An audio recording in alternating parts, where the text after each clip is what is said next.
నా పేరు మంచాల శ్రీకాంత్. మా ఊరు కామారెడ్డి పక్కన లింగాపూర్ అనే గ్రామం. అయితే నన్ను గత మే నెల 2025 కామారెడ్డికి చెందినటువంటి సాగర్ ఎస్వి ట్రావెల్స్ అతను ఇక్కడికి మాల్దీవ్స్ పంపించడం జరిగింది. అతని దగ్గర నేను వీసా అప్లై చేసేటప్పుడు నాకు $400 జీతం, ఓవర్ టైము, సర్వీస్ ఛార్జ్ మొత్తం కలిపేస్తే 70,000 నుంచి 80,000 వస్తాయని చెప్పేసి నాకు చెప్పిండు.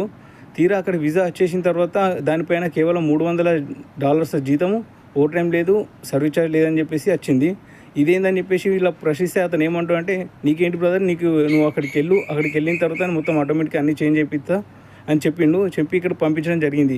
తీరా ఇక్కడికి వచ్చేసిన తర్వాత నేను అగ్రిమెంట్ పేపర్ మీద కంపెనీ వాళ్ళు సంతకం చేసుకుంటే మళ్ళీ అతను కాల్ చేస్తే, అన్న మరి ఇట్లా కంపెనీ వాళ్ళు ఇట్లా సిగ్నేచర్ ఏమంటారు, దీనిపైన తక్కువ జీతం ఉందని మాట్లాడితే, నువ్వు డ్యూటీకి వెళ్ళు బ్రదర్, డ్యూటీకి వెళ్ళిన తర్వాత నీకు ఆటోమేటిక్గా నేను వాళ్ళకి చెప్పేస్తాను, చెప్పేసిన తర్వాత నీకు డిపార్ట్మెంట్ ఓవర్ టైం వస్తాయని చెప్పేసి అన్నారు. తీరా నాకు నెల జీతం వచ్చేసిన తర్వాత అన్న మరి శాలరీ తక్కువ వచ్చిందని చెప్పేసి అంటే అతను ఏమంటాడంటే, ఆగస్టు దాకా ఓపిక కాబట్టి ఆగస్టు నుంచి ఓవర్ టైం వస్తుందని చెప్పేసి అన్నాడు. సరే అని చెప్పేసి 2 నెలలు ఆగస్టు వరకు నేను ఓపిక పెట్టినా, కానీ ఆగస్టు నెల నుంచి కూడా ఓవర్ టైంలో రావడం లేదు. ఈరోజు ఆగస్టు 8వ తారీఖు. ఈరోజు అతను ఫోన్ చేస్తే అతను ఇష్టం వచ్చినట్టు మాట్లాడుతుండు, గలీజ్ లాంగ్వేజ్ తోటి, అవురా అనుకుంటే చెప్పలేని వరుసకొని మాట్లాడుతుండు.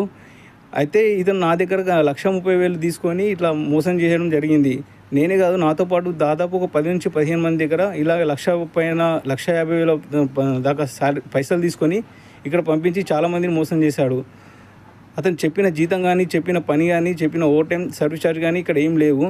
అయితే అతను చెప్పిన దానికి ప్రతిదీ ఇక్కడ మోసం ఉన్నది. మళ్ళీ ఫోన్ చేస్తే అబద్ధాలు ఆడుతుండు. అదేంటని మళ్ళీ అడిగితే మమ్మల్ని అబద్ధం చేసి ఆయన మాట్లాడుతుండు. దీనికి సంబంధించిన ప్రతి ఒక్క ఆధారాలు, రికార్డింగ్స్, ఇంటి దగ్గర మాట్లాడిన ప్రతి ఒక్కటి ఆధారాలు నా దగ్గర ఉన్నాయి.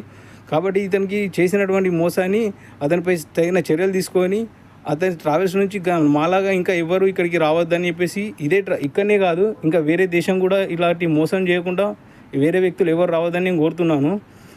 అంతేకాకుండా ఈ సాగర్ అనే వ్యక్తిపై గట్టి చర్యలు తీసుకొని మాలాగా ఎవరిని ఇక్కడికి మోసం చేసి పంపించకుండా అతనిపై తగిన చర్యలు తీసుకోవాలని చెప్పేసి మేము కోరుతున్నాం.